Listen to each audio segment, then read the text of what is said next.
आपके सामने है class 9 English Beehive chapter 1 the fun they had. Chapter के टाइटल का मतलब है मस्ती जो वो किया करते थे। तो चैप्टर को शुरू करने से पहले इसके इंट्रो के बारे में जान लेते हैं। इंट्रो में लिखा हुआ है जो कहानी आज हम पढ़ने वाले हैं ये भविष्य की कहानी है। उस समय बुक्स और जो स्कूल आज हम जानते हैं इनका वजूद ही नहीं है। बच्चे ऐसे में कैसे पढ़ेंगे। कुछ डायग्राम दिए हुए हैं जिसे हमें आइडियाज़ मिल सकते हैं कि भविष्य में बच्चे किस तरीके से पढ़ते हैं। यहाँ पर दिया हुआ है first learning through computers. Computers के द्वारा पढ़ेंगे। वर्चुअल क्लासेस होंगी यानी नकली क्लास जिसमें वो अकेले बैठकर पढ़ सकते हैं। नेक्स्ट है रोबोटिक टीचर और थर्ड है मूविंग ई टेक्स्ट यानी उनके जो टेक्स्ट लिखावट है वो स्क्रीन पर हिलती डुलती और मूव करती हुई दिखाई देगी। चलिए अब चैप्टर को शुरू करते हैं। इसमें एक मार्गी नाम की लड़की है और इसका फ्रेंड है टॉमी। तो मार्गी अपनी डायरी में उस रात लिखती है जिसकी हेडिंग लिखी हुई थी 17 मई 2157। या मान लीजिए कि ये आज से करीबन 140 ईयर्स बाद की है यानी भविष्य की ये डायरी लिख रही है जिसकी हेडिंग लिखी हुई है डेट 17 मई 2157। इसमें मार्गी ने लिखा कि टॉमी को आज एक रियल बुक मिली। ये बहुत पुरानी थी। मार्गी के ग्रैंडफादर ने एक बार उन्हें बताया था कि वो जब छोटे बच्चे थे तो उनके फ्रेंड फादर ने उन्हें बताया था यानी मार्गी के ग्रैंडफादर को उनके ग्रैंडफादर ने बताया था कि उनके समय में एक ऐसा समय था जब सारी स्टोरीज पेपर पर प्रिंट हुआ करती थी। तब मार्गी और टॉमी ने पेजेस को टर्न किया। पेजेस टर्न हुए तो उन्होंने देखी इसके सारे पेजेस येलो हैं और वो मुड़े हुए हैं। और ये बड़ा ही मजाकिया लग रहा था ऐसे वर्ड्स को पढ़ना जो मूव ही नहीं हो रहे थे, एक जगह रुके हुए थे। और ये बिल्कुल भी ऐसे टेक्स्ट नहीं थे जैसे कि वो अपनी स्क्रीन पर रोज देखा करते हैं। तभी वो दूसरा पेज को पलटते हैं। वो उस बुक के सेकंड पेज को पलटते हैं यानी पिछले पेज को। तब वो देखते हैं कि उन पर वैसे ही वर्ड्स थे जैसे कि उन्होंने फर्स्ट पेज पर देखे थे। इसमें कुछ भी बदलाव नहीं था। तभी टॉमी एक घृणापूर्व से कहता है कि कितना बेकार है, ये बकवास चीज़ है। अगर हम एक बार इस बुक को पढ़ लेते हैं, अगर हम इस बुक को एक बार पढ़ ले तो हमें इसको फेंकना होगा। मैं ये जानता हूँ, पर हमारी टेलीविज़न स्क्रीन को देखो, उसमें तो मिलियंस ऑफ बुक हैं। अगर हम उन्हें पढ़ लेते हैं तब भी हमारे पास बहुत सारी बुक्स हैं पढ़ने के लिए। और हम उसमें और भी बुक्स ऐड कर सकती हैं और हमें उस टेलीविज़न स्क्रीन को फेंकना भी नहीं पड़ेगा इन बुक्स की तरह। तब मार्गी कहती है मुझे भी यही लगता है। मार्गी अभी 11 साल की थी। उसने टॉमी की तरह उतनी टेली बुक्स नहीं पढ़ी थी। टेली बुक्स होती हैं कंप्यूटर स्क्रीन पर ओपन होने वाली कुछ बुक्स जिनको हम कंप्यूटर स्क्रीन पर पढ़ सकते हैं। तो टॉमी ने ऐसी बुक्स बहुत ज़्यादा पढ़ी हुई थी और टॉमी 13 ईयर्स का था। तभी मार्गी टॉमी से पूछती है कि तुम्हें ये बुक कहाँ से मिली। तब टॉमी अपने घर की तरफ इशारा करता है और इशारा करते हुए वो उस तरफ देखता भी नहीं है यानी वो उसको नेगलेक्ट करते हुए बस सिर्फ इशारा कर देता है कि मुझे घर पर ये बुक मिली, क्योंकि वो उस समय बुक को रीड कर रहा था। और कहता है कि ये मुझे एटिक पर मिली यानी घर की एक जगह पर जहाँ पर हम किताब और बुक्स को पढ़ सकते हैं, तो ऐसी जगह पर उसको ये बुक मिली। तब मार्गी पूछती है कि ये किस बारे में है, इस बुक में क्या लिखा है। तो टॉमी ने बताया कि ये जो बुक है वो स्कूल के बारे में लिखी हुई है। तो मार्गी इस पर घृणा करती है। वो कहती है कि कोई स्कूल के बारे में क्यों लिखना चाहेगा, मुझे तो स्कूल बिल्कुल भी पसंद नहीं है। क्योंकि मार्गी को हमेशा स्कूल पसंद ही नहीं आया था। वो हमेशा स्कूल को हेट किया करती थी। अब वो स्कूल को और भी ज़्यादा हेट करने लगी है। ऐसा क्यों? क्योंकि उसके मैकेनिकल टीचर उसको बार बार टेस्ट पर जो टेस्ट दे जा रही हैं ज्योग्राफी में, और वो बार बार बुरी और बुरी बद से बदतर होती जा रही है। और ऐसा होने पर उसकी माँ ने बड़े ही दुख के साथ अपनी बेटी यानी मार्गी के सिर पर हाथ फेराया और फिर एक काउंटी इंस्पेक्टर को बुलाया। काउंटी इंस्पेक्टर जो उसके mechanical teacher robotic mechanical teacher की जांच करने के लिए आएगा। जब वो व्यक्ति आया तो उसकी शरीर की बनावट कैसी थी? वो एक राउंड लिटिल मैन था यानी एक मोटा आदमी था जिसका लाल सा चेहरा था और उसके पास औजारों का एक बॉक्स था जिसमें डायल्स और वायर्स थे। डायल्स होते हैं कुछ इंस्ट्रूमेंट जो कि रोबोट्स या कोई भी मशीन को ओपन करने के लिए काम आती हैं, और साथ ही वायर्स थे। वो एक बार मार्गी की तरफ मुस्कुराता है और उसे खाने के लिए एक एप्पल भी देता है। फिर उसके mechanical teacher robotic mechanical teacher को एक दूसरी तरफ ले जाता है। मार्गी को ये आशा थी कि अगर वो एक बार इसको खोल लें तो फिर इससे दोबारा से जोड़ ना पाए। भाई मतलब मार्गी चाहती थी कि अगर ये इसको खोल दें तो फिर से इसको जोड़ ना सके। पर लेकिन मार्ग जो इन्होंने काउंटी इंस्पेक्टर बुलाया था वो इस बारे में अच्छे से जानता था, यानी उसे रोबोट को ठीक करना बहुत अच्छे से आता था। और करीबन 1 घंटा बीता था और फिर से वो उसका मैकेनिकल टीचर फिर से ठीक हो गया। वही दोबारा से बड़ा सा ब्लैक और बदसूरत सी वो स्क्रीन उसके सामने चल पड़ी थी, जिसमें सारे लेसन्स मार्गी के सारे लेसन्स दिखाई दे रहे थे। उसमें क्वेश्चंस भी पूछे जा रहे थे, यानी कि रोबोटिक मैकेनिकल टीचर के सामने एक स्क्रीन लगी हुई थी जिसमें सारे क्वेश्चंस दिखाई देते थे। ये इतना भी बुरा नहीं था। पर लेकिन द पार्ट मार्गी हेटेड मोस्ट, पर मार्गी को सबसे ज़्यादा बुरा क्या लगता है उसके बारे में नेक्स्ट पेज में बताया है। इसमें बताया है कि मार्गी को सबसे ज़्यादा बुरा मैकेनिकल टीचर का वो बुरा लगता है। स्लॉट जैसे कि हम मोबाइल फ़ोन में सिम लगाने के लिए स्लॉट को निकालते हैं, वैसे ही इस तरीके से एक स्लॉट होता है। यानी आप मान लीजिए कि पहले डीवीडी सीडीज आती थी तो उसमें एक बॉक्स ओपन होता था स्लॉट, उसमें हम सीडी रखते थे और फिर उसको बंद कर देते थे। तो वैसे ही स्लॉट मैकेनिकल टीचर के स्क्रीन पर से खुलता है, जिसमें मार्गी को अपना होमवर्क और टेस्ट पेपर रखना होता है। और हमेशा वो ऐसा ही करती है, उसे अपना सारा होमवर्क पंच कोड में लिखना होता था। वो पंच कोड में लिखती थी और अभी भी वो करीबन 6 ईयर ओल्ड की ही थी। मैकेनिकल टीचर सारे क्वेश्चंस को चेक करता है, कैलकुलेट करता है और फिर उसको बिना समय गवाए उसको मार्क्स भी स्क्रीन पर दिखा देता है।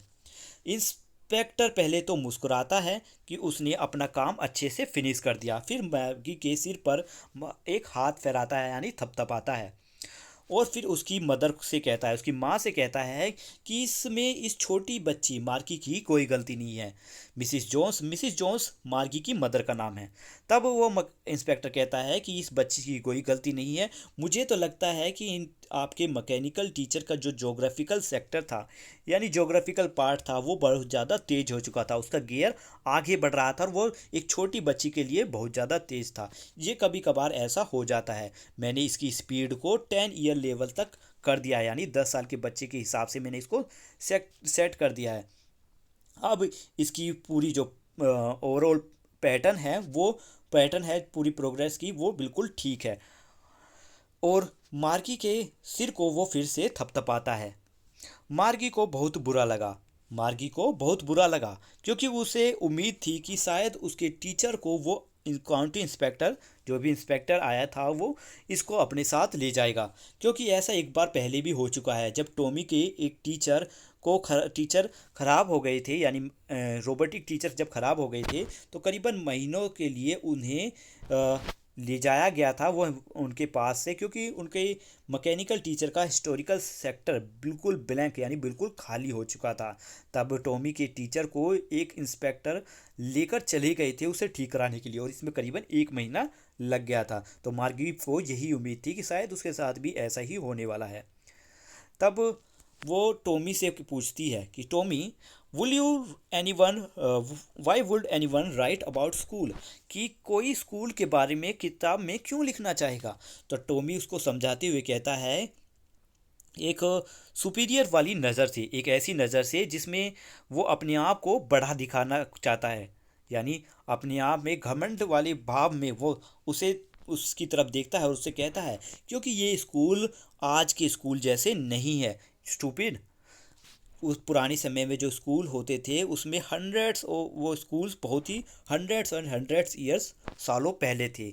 इसमें इस बात को वो कहता है एक बढ़िया तरीके से प्रनाउंस करते हुए, यानी अच्छे से प्रनाउंस करते हुए बड़े ही ध्यान से कहता है कि सदियों पहले, सेंचुरीज अगो पहले ये स्कूल हुआ करते थे। मार्गी को ये बात सुनकर बड़ा ही दुख होता है कि टॉमी किस तरीके से उसको अपने आप को बड़ा चढ़ा कर दिखा रहा है और उसे छोटा दिखा रहा है। तो मार्गी को दुख होता है और वो कहती है ठीक है, well I don't know what kind of school they had all that time ago, मैं ये तो नहीं जानती कि उस समय स्कूल किस तरीके के हुआ करते थे। इस बारे में फिर वो बाद में अपने फ्रेंड टॉमी के शोल्डर के पीछे से उस बुक को रीड करने की कोशिश करती है कि उसमें क्या लिखा हुआ है। फिर वो पढ़ती क्या है, she read the book over the shoulder for a while then said anyway they had a teacher, कम से कम उनके पास एक टीचर तो है। तो इसके बाद क्या हुआ, तो टॉमी जवाब देता है कि हाँ उनका एक टीचर तो है, उनके पास टीचर हुआ करते थे, पर वो ऐसे टीचर नहीं हुआ करते थे जैसे हमारे रेगुलर टीचर होते हैं, यानी रोबोटिक टीचर वो बिल्कुल भी नहीं थे। वो एक इंसान हुआ करते थे, उस समय एक इंसान ही बच्चों को पढ़ाया करते थे। तो मार्गी पूछती है कि एक इंसान एक टीचर कैसे हो सकता है। वेल कि जो भी, well just told the boys and girls things and gave the homework and ask them question. तब टॉमी जवाब देता है कि इंसान क्यों नहीं हो सकता, इंसान हो सकता है। उस समय बॉयज़ और गर्ल्स को काम करने के लिए होमवर्क दिया जाता था और वही इंसान उनके क्वेश्चंस भी चेक किया करता था। तब मार्गी कहती है कि वो एक इंसान इतना स्मार्ट कैसे हो सकता है, मेरी माँ ने तो कहा है, sorry, so my father know as much as my teacher. तब टॉमी इसका जवाब देते हुए कहता है, जब मार्गी ने यह पूछा कि एक इंसान तो इतना स्मार्ट नहीं हो सकता, तब टॉमी जवाब देते हुए कहता है कि मेरे पिता को ही देख लो, मेरे पिता तो इतने अच्छे हैं कि वो एक टीचर के से कम नहीं, मतलब जितने ज़्यादा टीचर जानते हैं उतनी ही मेरे फादर भी जानते हैं। She know almost as much I betcha, कि वो इतना जानते हैं कि मैं उस पर सच लगा सकता हूँ कि वो बहुत ज़्यादा जानते हैं। Margie was not prepare to dispute that, she said I will not want a strange man in my house to teach me. Margie इस बात से संतुष्ट नहीं होती है, वो कहती है कि मैं ऐसे इंसान जो कि बहुत ही अजनबी है, मैं एक अजनबी इंसान को नहीं चाहूँगी कि वो घर में आकर मुझे पढ़ाए। तब टॉमी बहुत तेज तेज से हंसता है, हंसते हुए कहता है कि तुम इस बारे में जानती नहीं हो मार्गी, कि उस समय जो टीचर थे वो घर पर नहीं आया करते थे। उस समय एक स्पेशल अलग बिल्डिंग होती थी जिसमें सारे बच्चे एक साथ पढ़ने के लिए आया करते थे। तब मार्गी कहती है कि सभी तरीके के बच्चे वहाँ पर पढ़ने आते थे, ये कैसे हो सकता है। तब टॉमी जवाब देते कहता है कि श्योर, उस समय सभी एक ही उम्र के बच्चे हुआ करते थे, वो एक साथ पढ़ा करते थे। तब मार्गी कहती है पर मेरी माँ ने तो कहा है कि टीचर जो है बच्चे के माइंड के हिसाब से सेट किए जाती हैं, कि बच्चे का माइंड अलग तरीके का होता है, हर बच्चे का चाहे बॉय हो या गर्ल, और उसके मुताबिक ही उसके टीचर को एडजस्ट किया जाता है, क्योंकि हर बच्चे को अलग तरीके से सिखाना होता है। तभी वो टॉमी जवाब देते हुए कहता है कि ऐसा ही तो पहले नहीं हुआ करता था, पर अगर तुम्हें ये बुक पसंद नहीं आ रही है तो मत पढ़ो, तुम भी इस बुक को मत पढ़ो, मैं पढ़ूंगा। तभी वो मार्गी कहती है कि मैंने ऐसा तो नहीं कहा कि मुझे ये पसंद नहीं। तभी she wanted to read about those funny school. तभी मार्गी कहती है कि मैं उस स्कूल के बारे में, उस फनी स्कूल के बारे में और ज़्यादा जानना चाहती हूँ, उसके बारे में पढ़ना चाहती हूँ। अभी उन्होंने बुक को आधा ही पढ़ा था, तभी मार्गी की मदर की आवाज़ आती है और वो अब मार्गी को बुलाती है, कहती है मार्गी तुम्हारे स्कूल की स्कूल का टाइम हो गया है, यानी पढ़ने का टाइम हो चुका है। मार्गी एक एक दफ़ा ऊपर की तरफ देखती है और कहती है माँ से, मामा अभी नहीं, अभी थोड़ी देर और रहने दो। तभी उसकी माँ, जिनका नाम था मिसिस जोन्स अपनी बेटी से कहती है कि नहीं अभी आओ, और मुझे तो लगता है कि टॉमी का भी स्कूल का टाइम हो चुका है, उसे भी जाने दो। मार्गी टॉमी से कहती है कि क्या मैं इस बुक को थोड़ी स्कूल ख़त्म होने के बाद थोड़ी देर के लिए पढ़ सकती हूँ। तभी टॉमी अ, बिना इंटरेस्ट दिखाते हुए उसकी बातों में कहता है ठीक है तुम पढ़ सकती हो, और ऐसा करते हुए वो अपनी विस्लिंग मतलब सीटी बजाते हुए उस बुक को अपने बगल में, अपने हाथों और बाजुओं के बगल में दबाते हुए चलता हुआ चला जाता है। मार्गी अपने स्कूल रूम में आती है, स्कूल रूम जो कि उसके बेडरूम के अगले कमरे में ही था। यहाँ पर उसके मैकेनिकल टीचर उसका इंतज़ार कर रहे थे, और वो बिल्कुल वैसे ही इंतज़ार कर रहे थे जैसे वो हर समय हर रोज़ क्या करते हैं, बस सैटरडे और संडे को छोड़कर। वो सैटरडे और संडे को नहीं पढ़ाते, सैटरडे और संडे उनकी छुट्टी हुआ करती है। नेक्स्ट बताया गया है कि वो ऐसा है कि सैटरडे और संडे के लिए छुट्टी हुआ करती है, और इसी समय वो रोज़ इसलिए आते हैं क्योंकि मार्गी की मदर का मानना है कि छोटी बच्चों को पढ़ाने के लिए ये ज़रूरी है कि वो उसकी जो पढ़ाई की शुरुआत है वो हर दिन एक ही समय पर शुरू हो। यानी अगर एक ही समय पर बच्चों को हर रोज़ पढ़ाया जाए तो उन्हें सीखने में बड़ी ही आसानी होती है। तभी अंदर जाने पर स्क्रीन चालू हो जाती है, यानी मार्गी की जो टीचर की स्क्रीन थी वो ऑन हो जाती है, और वो उस पर लिखा हुआ आता है कि आज अर्थमेटिक लेसन्स के एडिशंस हम सीखेंगे जिसमें प्रॉपर फ्रैक्शंस को ऐड किया जाता है। यहाँ पर पहले आप अपना कल का होमवर्क अंदर डालो अपने हमारे इस प्रॉपर स्लॉट में, यानी कंप्यूटर की सॉरी टीचर की जो स्क्रीन है उस पर लिखा हुआ है कि आज हम अर्थमेटिक लेसन्स के बारे में सीखेंगे, पर पहले आप अपना होमवर्क इस स्लॉट में जा डालिए। मार्की थोड़ी हाफती हुई, मतलब सांस भरती हुई कहती है, सांस भरती हुई आगे बढ़ती है, और वो अभी भी उन पुराने स्कूलों के बारे में सोच रही थी जिनके बारे में उसके ग्रैंडफादर ने बताया था कि जब वो छोटे हुआ करते थे उस समय सारे बच्चे एक साथ, पड़ोस के सारे बच्चे एक साथ आया करते थे, हंसते थे, चिल्लाते थे, स्कूल के मैदान में खेलते थे, एक साथ बैठते थे, एक स्कूल रूम में बैठकर बातचीत भी किया करते थे, और स्कूल से फिर घर पर एक साथ भी जाया करते थे। जब स्कूल ख़त्म होता था तो स्कूल की छुट्टी में एक साथ बात करते हुए, मस्ती करते हुए घर भी जाया करते थे। वो हर चीज़ एक साथ सीखा करते थे, एक दूसरे की होमवर्क में मदद भी कर दिया करते थे और एक साथ बातें करते थे। और उस समय टीचर भी एक इंसान हुआ करते थे, ना कि कोई रोबोट।